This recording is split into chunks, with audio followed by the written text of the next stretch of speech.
Hello everyone and welcome back to my YouTube channel and discuss the important question of 15 marks and first question जैविक खेती के सीमाओं पर प्रकाश डालिए। तो इस क्वेश्चन का आंसर देखने वाले हैं आज। तो जैविक खेती की जो सीमाएं हैं, क्या क्या स्थितियां आती है, क्या क्या दिक्कतें आती हैं, उसके बारे में। तो पहले हम जैविक खेती की सीमाएं का भूमिका पढ़ेंगे कि फर्स्ट इंट्रोडक्शन क्या कहता है। तो फर्स्ट इंट्रोडक्शन कहता है कि जैविक खेती एक पर्यावरण अनुकूलन एवं स्वास्थ्यवर्धक कृषि प्रणाली है जिसमें रासायनिक उर्वरकों, कीटनाशकों तथा कृत्रिम हार्मोनों का प्रयोग नहीं किया जाता है और यह कृषि पद्धति प्राकृतिक संसाधनों के संरक्षण एवं टिकाऊ विकास पर आधारित होता है। यद्यपि जैविक खेती के अनेक लाभ हैं और फिर भी व्यवहारिक स्तर पर इसके सामने कई सीमाएं उभर कर आती हैं और कई समस्याएं विद्यमान हैं जो इसके व्यापक प्रसार में बाधक बनती हैं। तो हम फर्स्ट करके जो है बारी बारी से हर किसी को उसकी समस्याएं पढ़ने का, उनकी सीमाएं कहाँ तक की, उसको पढ़ के सुनते हैं। तो पहला है प्रारंभिक उत्पादन में गिरावट।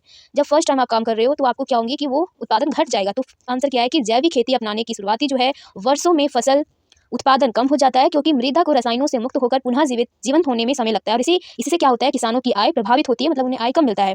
दूसरा है संक्रमण काल की समस्या। रासायनिक खेती से जैविक खेती में परिवर्तन के लिए 2 से 3 वर्ष का संक्रमण काल आवश्यक होता है और इस अवधि में किसान को न तो केवल पारंपरिक उत्पादन मिलता है और न ही जैविक उत्पाद का उच्च मूल्य। 3 अधिक श्रम एवं लागत। जैविक खेती में निराई गुड़ाई, जैविक खाद निर्माण, हाथ से खरपतवार नियंत्रण आदि कार्यों में अधिक श्रम एवं समय लगता है जिससे लागत भी बढ़ सकती है।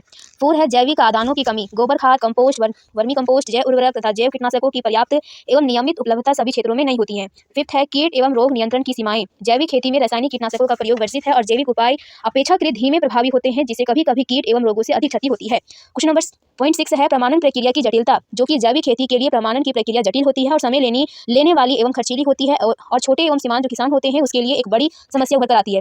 7 है विपणन एवं बाजार की समस्या क्या है। तो है इसका आंसर कि जैविक उत्पादों के लिए संगठित बाजार, उचित मूल्य भंडारण एवं परिवहन की पर्याप्त सुविधाएं उपलब्ध नहीं है और बिचौलियों के कारण किसानों को उचित लाभ भी नहीं मिल पाता है।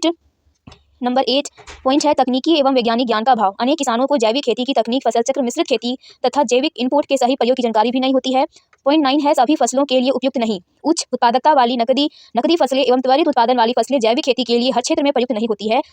लास्ट पॉइंट 10 नंबर का है सरकारी सहयोग एवं प्रोत्साहन में कमी जो है किस प्रकार से आती है उसको देखने का प्रयास करेंगे। हालांकि कुछ योजनाएं उपलब्ध हैं परंतु उनका लाभ सभी किसानों तक समान रूप से नहीं पहुंच पाता है। किन्हीं को कम मिलता है, किन्हीं को ज़्यादा मिलता है और ज़्यादा उन्हीं को मिलता है जिनके पास ज़्यादा रुपया पैसा होता है, उन्हीं को, बट जिनको कम मिलता है जो उन्हें ज्ञान नहीं होता है। और इसका निष्कर्ष निकल के ये आता है कि जैविक खेती एक आदर्श एवं भविष्य की कृषि प्रणाली है किंतु इसकी सीमाएं जैसे उत्पादन में कमी होना, अधिक लागत लगना, प्रमाणन की विपणन समस्या उत्पन्न होना और इसके विस्तार में बाधक है। और यदि सरकार द्वारा प्रशिक्षण, तकनीकी सहायता, सरल प्रमाणन प्रक्रिया तथा सुदृढ़ बाजार व्यवस्था से प्रदान की जाए तो जैविक खेती की ये सीमाएं दूर की जा सकती है।